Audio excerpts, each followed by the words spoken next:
don't go out if we can avoid it.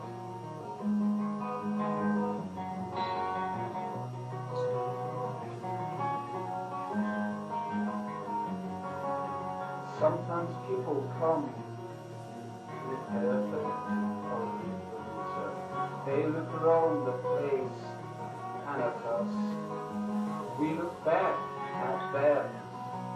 Sometimes we talk and give them tea.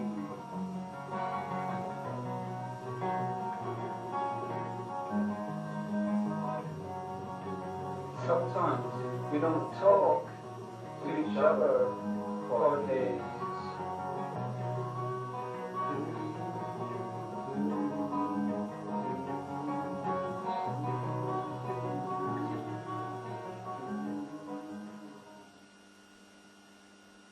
Gary the Bad. Rosalind was the kind of girl who cut off her nose to spite her face, and Leslie was the kind of girl who'd let her and take the photographs, then contact the Evening Times and demand cash payment for the exclusive, syndicated rights excluded. Rosalind fell pregnant just after my mother had said she would pay the rent for us, although she wouldn't send the money through the post. She'd give me the rent in person, only I'd have to go to London to collect it.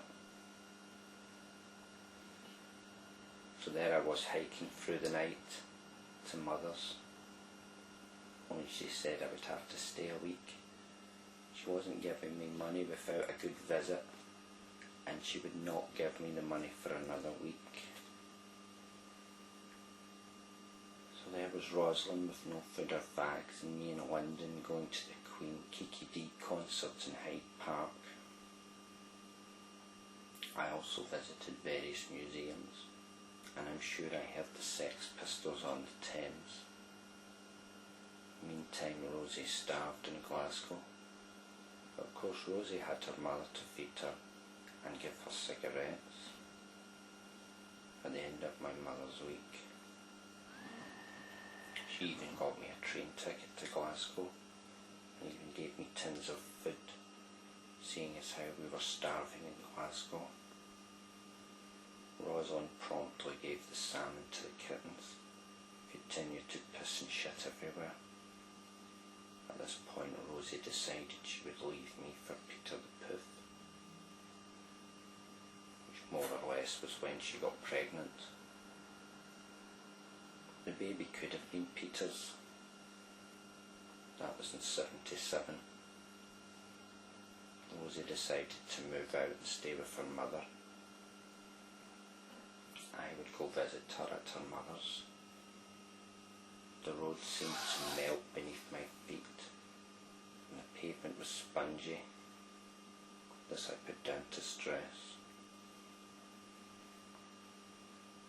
Breakdown of communication was inevitable.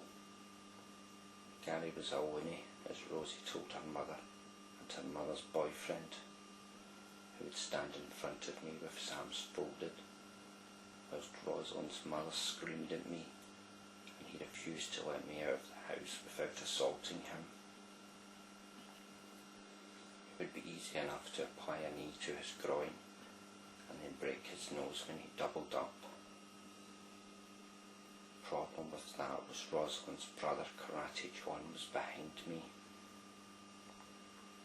From his position it would have been easy enough to break my back and say Gary was flaky and had attacked the mother's boyfriend right out of the blue. The mother's boyfriend died of colorectal cancer, which quite amused me. To think of him shitting himself to death often brings a smile to my face.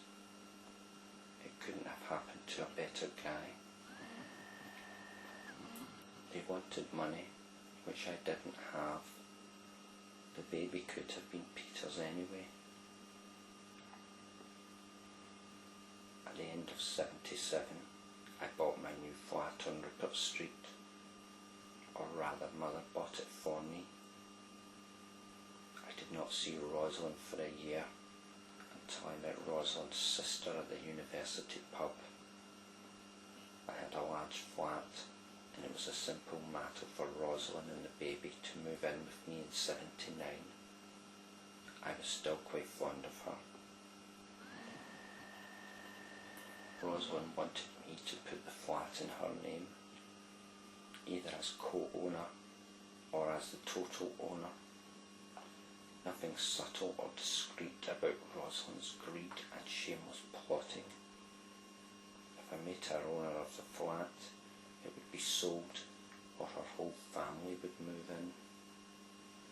Not a pleasant prospect. He would have to be stupid to get involved in any of her schemes. She walked out to stay with her mother once too often, and I did not let her back in. I let out rooms to pay my mother back. All the other tenants had moved out when Rosalind moved in.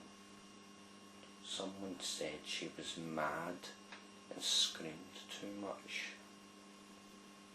To be continued.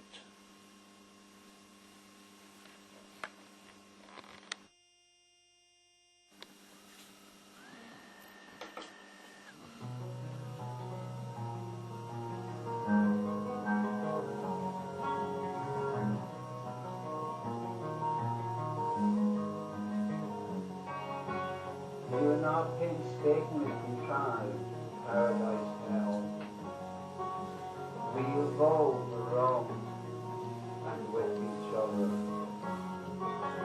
We drink tea, make love and smoke all day.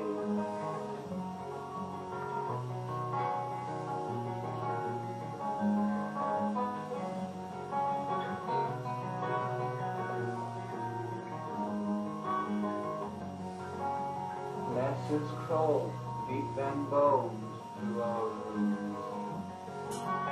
We clean up, then nest each other up.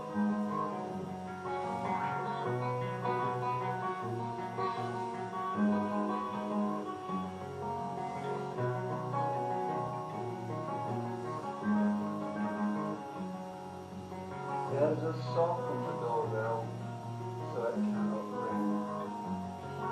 When people knock, you're frantically alone at the nest and each other. Gary the Danger